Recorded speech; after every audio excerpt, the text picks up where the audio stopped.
Good afternoon. Thanks for coming today. My name is Dean Lundberg, and thanks for the Salt Lake Circle that they've invited me to come speak to you today. Hopefully I'll share some things that will be of use to you.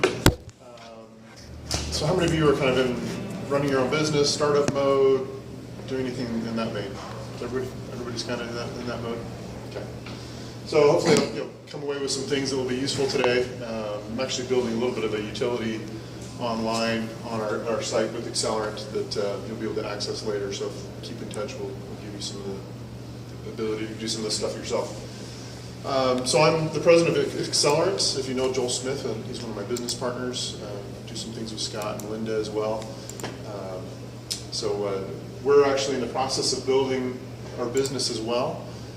We've been in business for a little over a year.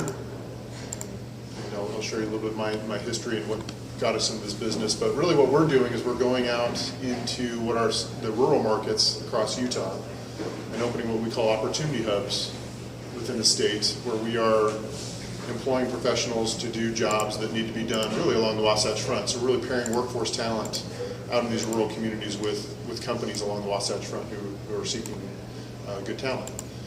So that's really kind of the main thrust of our business, but really, I guess, in the business of what we call here sourcing. So rather than outsourcing to India or China or someplace like that, you can here source into Utah and sort of embrace the rural talent that we have here in our state. We're really trying to incorporate what the rural communities into our really tech boom that we have going on in the state. So there's a lot of great things happening in the state of Utah. Now the trouble is, how do we embrace our struggling rural communities into that same success? So we have, within Utah, there's actually 29 counties, 14 of which actually have declining population, which is kind of interesting in our day and age to think that we have areas that are actually declining in population. But these communities who have long survived off of industries such as oil and gas and coal and manufacturing have really struggled of late, as certainly the downturn of energy have really taken a hit. And so they're struggling to survive and thrive, and the youth typically are getting educated outside of their communities and then not going back because the variety of jobs and things that they want to be a part of, and usually tech, are just not really available in those communities. So that's really kind of what we're about. And again, we've built these opportunity hubs to actually employ people and allow them to stay within their communities and be a part of that. Just briefly introduce my family. I've got 5 children. This is us at Christmas time. Not that we want to go back to snow. We're looking for sunshine and flowers at this point. But been married. This will be my 25th year this year in May. So we've got 4 boys, and my last one is a girl. So my oldest is actually getting married in July, which is kind of a transition. So a little bit of a story behind me. So this you probably recognize as the most interesting man in the world from the commercials of Dos Equis. It's not me. So interesting story. I actually sold my last business to Vivint and became VP of Operations over their internet business that they were launching at the time. They actually acquired my company and my partner and I to come on and help them essentially start up their internet business. So as the VP of Operations, they wanted me to stand up and talk about myself in front of everybody that was there, all the kind of the corporate people, so they could get to know me. And I'm thinking, shoot, what can I say about myself? How can I be the most interesting man in the world? And I realized that I'm really not. I'm probably the most boring man in the world. Nice. And so I took this and created this image to present to everybody, just to present myself. So I don't know if you can read the top there. It says, the most boring man in the world on being boring. Being boring is a choice. Those mild salsas and pleated pants don't buy themselves, I buy them. So that's me. So the question is, why am I so boring? The problem is I've been an entrepreneur for way too long. I was just talking about working 85 hours a week. It's kind of been my life for many, many years. I guess my hobby really is building businesses at the end of the day. And so that makes me pretty boring. So I'm actually undertaking being part of my 7th startup in my career, which is, I guess, kind of an interesting track record. Again, sold my last one to Vivint in 2014. I've participated in raising over $250 million in capital. Built many successful business plans, financial models, and budgets for numerous companies. I've managed up to 450 employees across 13 states, so done a variety of things. And I call my specialty over marketing financier. So I'm kind of an operations marketing guy mixed with finance, which is kind of an interesting blend. But my career's kind of put me across a spectrum of different things, everything from sort of operating businesses to a lot of sales and marketing in my past, a lot of branding, and a little bit of graphic artist along with that in my past, and then kind of gotten into the finance side and accounting. Went back and got my MBA later in my career. That's been great. So what I'm hoping to share with you today is something that you'll find useful and that you can take from here as you're planning, as you're managing your business, and as you're planning. Perhaps you're already kind of at a nice clip within your business, and you really want to understand a little bit more about your cost structure.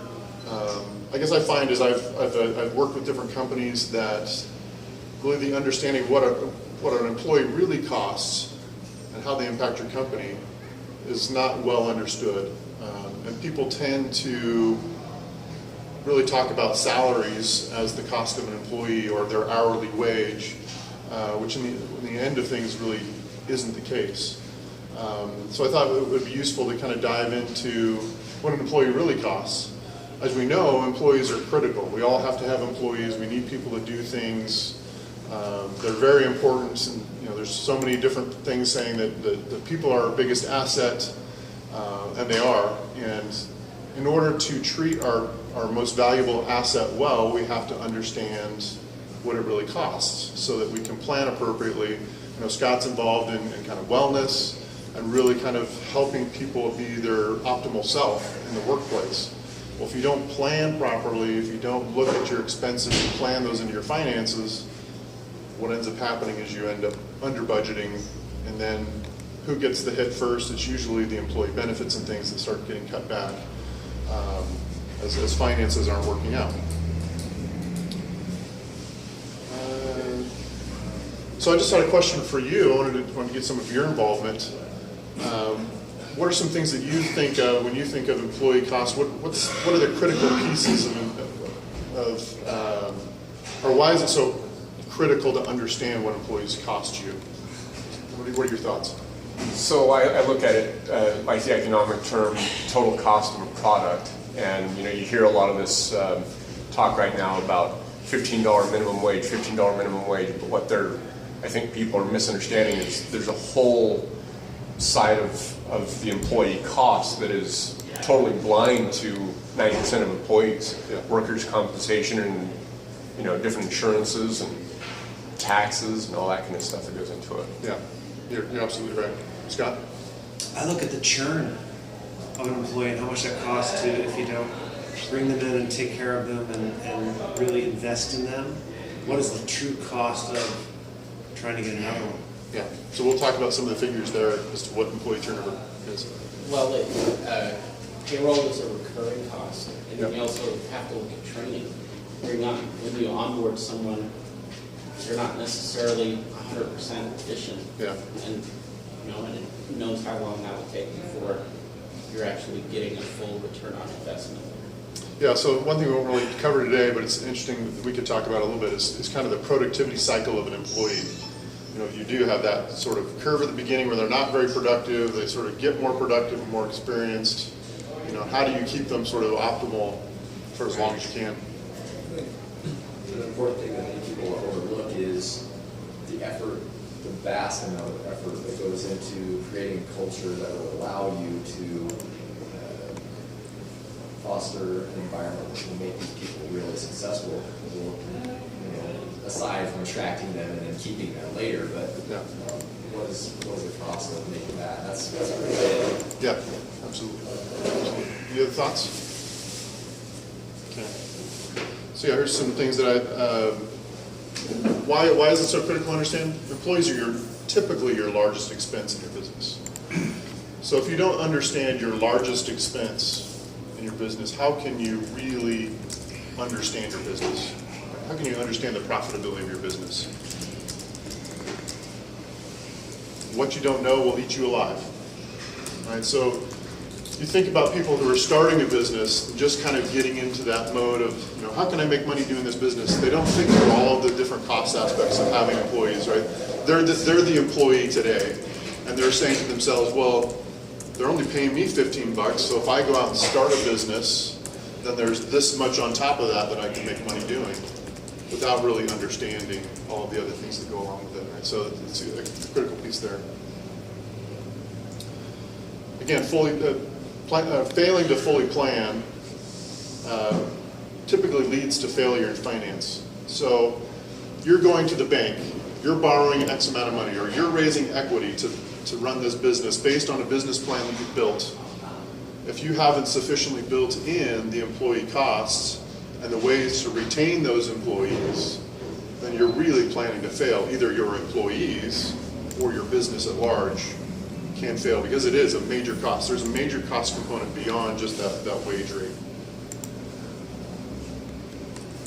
Banks hate missed budgets, right? So again, if you don't plan and you miss your budget because your employees are costing you a lot more than you thought, banks start to get real antsy about the financing, or your equity partner may get real antsy about you meeting your objectives.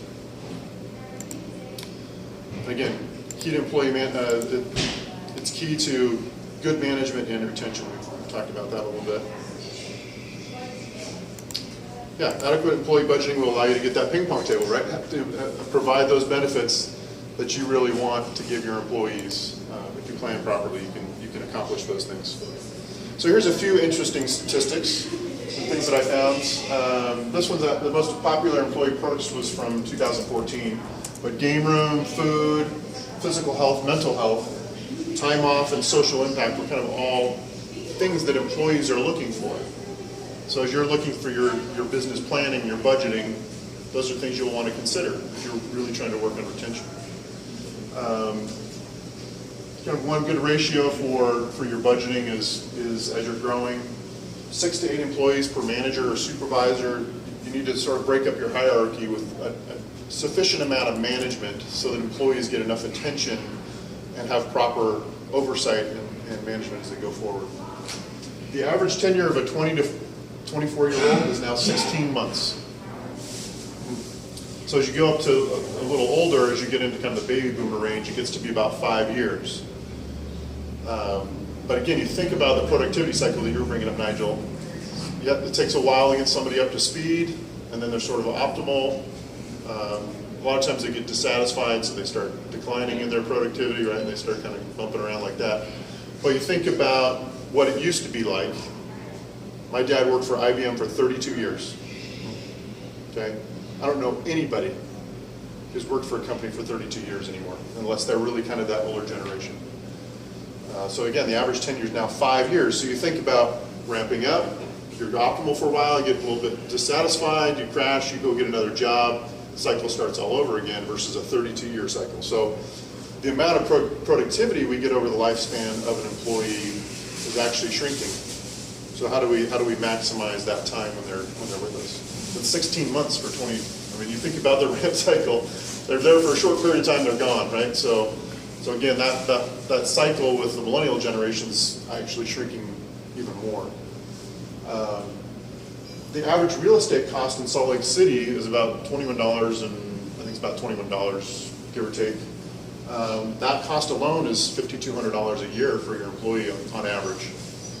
So the basic rule of thumb that I heard from a builder recently was it's about 5 employees for every 1,000 square feet of space. Now it seems kind of crazy when you think, well, cubicles, we stuff them in there and that's like a 10 by 10. Well, now you got to factor in the space between and the common areas and the bathrooms and the lobby, and all of that has to come into play as far as how much real estate it takes to actually house employees. So it starts to get to be a significant cost when you really think about it. In New York, that goes up to $15,000 a year per employee, because their cost per square foot is something like $70 a square foot. What is it in the Bay Area? I think it's 65, if I remember the statistic right. 6,500? $65 a square foot. And then so it drops somewhere between, it's like $12,000 a year. Oh, So it needs to be a bit pricey. So do you understand your financial statements? They always look something like this. And we sort of look at them like this. It's like, we don't really like to look through our financial statements. There's a lot of numbers and figures on there. The question is, do you really understand them? The problem is with the cost of our employees, do you really know where the bodies are buried? Meaning, the cost of your employees is really kind of buried throughout your financials. It's all over the place. And one line item might be your health expense, another is your wages, another is your taxes and insurance, another's, so you've got all of these line categories, your real estate, all of that is just kind of buried all over the place. And so as employers, as business owners, we just don't really think about it in our head. We don't really pull all of that out. We have what I call accounting allocation blindness. So because it's buried all over the place, we just sort of, it's too hard and too complex to put together and assemble into something that we can really think about, that we just sort of gloss over it. Phil? Do you want to take questions now, or Sure, as we yeah. go, No, or you do wanna wait till the you end? guys are willing to jump in and ask any questions you Okay, want. relative to the financial statements, how many people, or at what level down in your company do you let see financial statements? I mean, I think I've seen it work out better with the more people seeing them, the better. Yeah. So it's a little bit tricky, and in that you don't necessarily want to show all of your employees your entire financial statement. Right? That's a dangerous thing. But I have built budgets. Some of my most effective budgets that I've built have been really detailing down to the employee. And I'll often divide it by department or manager down to at least something that makes sense. It gets tricky when you start sharing wage rates and things with employees. You want to keep all of that confidential. But I have created budgets for managers over departments to say, look, here's your people budget, and here's what we're expecting to see by person throughout this year. Here's how we foresee it growing. And as you deviate from this, we need to have discussions. But I'm going to show you all 12 months of the budget that we have planned out and how we see this thing progressing forward. And I really need you to manage to these numbers. And certainly budgets are always your best ideas, but rarely work out exactly like you plan. But the more your employees understand how that operates and functions and their role in really managing that budget, the better they are at their jobs. I think that's true, and I agree with you that it doesn't make sense to split it out down to the individual within a budget that gets distributed. But the more information that I seem to give everybody on my team or in my company, the better we seem to function, for all the reasons you just went through. You don't get the budget blindness, and you don't get things that were slipped because people wasn't aware. Oh, that's all we have for office expenses, So I've been charging a $5,000 copier against that budget line or something. Yeah. And a lot of people, financials are really this thing that they don't enjoy. So they get these big financial spreadsheets, and they sort of just go glossy and don't really want to dive in. But as I've gotten into the finance side of business and really learned it really can be such almost a liberating ability to look at your financials after really having gone through a detailed budget process to understand what's happening to you. Because you can watch numbers move on your spreadsheet and really intuitively know exactly what's happening with a particular department or a manager, and really understand what they're doing that impacts your business financially very quickly. And you can make adjustments, whereas if you sort of just gloss over it and look at the big numbers and everything's okay, you often miss the trend that's emerging that's going to wipe you out or have a major impact on your business because you're just really not watching enough detail to see it coming. Any other questions? So it's time to uncover the bodies. I want to help you uncover the bodies. This is actually, I went actually down to Peru. I thought I'd share this story too. Went down to Peru this last year with my son, who actually served an LDS mission down there. There's this this really cool place. It's called Cerro de Oro, so it's Hill of Gold. And it's essentially this mound out kind of in the middle. It's on the coast of Peru. It's very, very deserty if you've ever been to Peru. They've got dunes and all kinds of things. You don't think of Peru, you think of Peru almost like this lush jungle many times, which is the north of Peru, but the south of Peru it's desert. So this Cerro de Oro is an old, they don't know for sure what it is. It's probably, I think it's about 2,500 years old is where they date it back to. But it's just this huge hill with lots of stuff buried there. There's some old ruins. It's not fenced off. It's not anything, right? So it's just this big mound. And grave robbers have gone in there and dug up all of these graves looking for any valuables they can. But it's a pretty amazing place. They've got, there's basically skulls and bones laying all over the place. There's still hair on some of the things. There's textiles and baskets and pottery and all. It's just kind of strewn and cast all over the ground. It's really kind of sad to see it just thrown all over the place and destroyed. But it's a pretty amazing place. But the principle is, here you've got your mound of a business. You've got all these bodies buried in there. You're gonna kind of comb through it and try to figure out what's happening to you. Okay, so let's test your knowledge. This is kind of like Family Feud. I've got some ideas on kind of what are the major cost categories of employees. We've mentioned some of them, so you can just reflect back on our discussion so far. But what